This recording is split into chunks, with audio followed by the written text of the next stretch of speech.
of hope and fear, in an age of both knowledge and ignorance. The greater our knowledge increases, the greater our ignorance unfolds.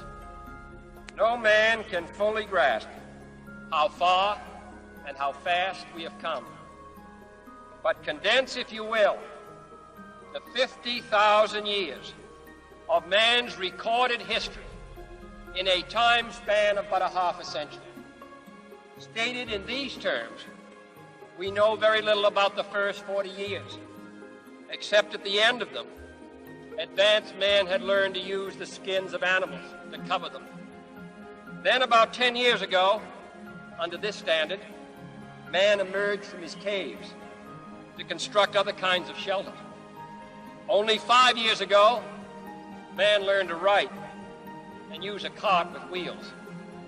Christianity began less than 2 years ago. The printing press came this year. And then less than 2 months ago, during this whole 50-year span of human history, the steam engine provided a new source of power. Newton explored the meaning of gravity. Last month, electric lights and telephones and automobiles and airplanes became available. Only last week did we develop penicillin and television and nuclear power. This is a breathtaking pace, and such a pace cannot help but create new ills as it dispels old. So it is not surprising that some would have us stay where we are a little longer, to rest, to wait.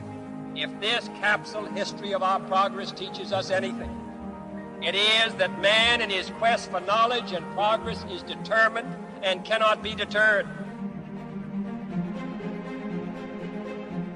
We shall send to the moon, 240,000 miles away, a giant rocket more than 300 feet tall on an untried mission to an unknown celestial body, and then return it safely to Earth.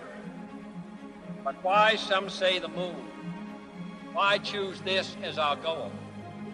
And they may well ask, why climb the highest mountain? Why, 35 years ago, fly the Atlantic? We choose to go to the moon. We choose to go to the moon. We choose to go to the moon in this decade and do the other things, not because they are easy, but because they are hard. Because that goal will serve to organize and measure the best of our energies and skills. Because that challenge is one that we're willing to accept, one we are unwilling to postpone. And therefore, as we set sail, we ask God's blessing on the most hazardous and dangerous and greatest adventure on which man has ever embarked.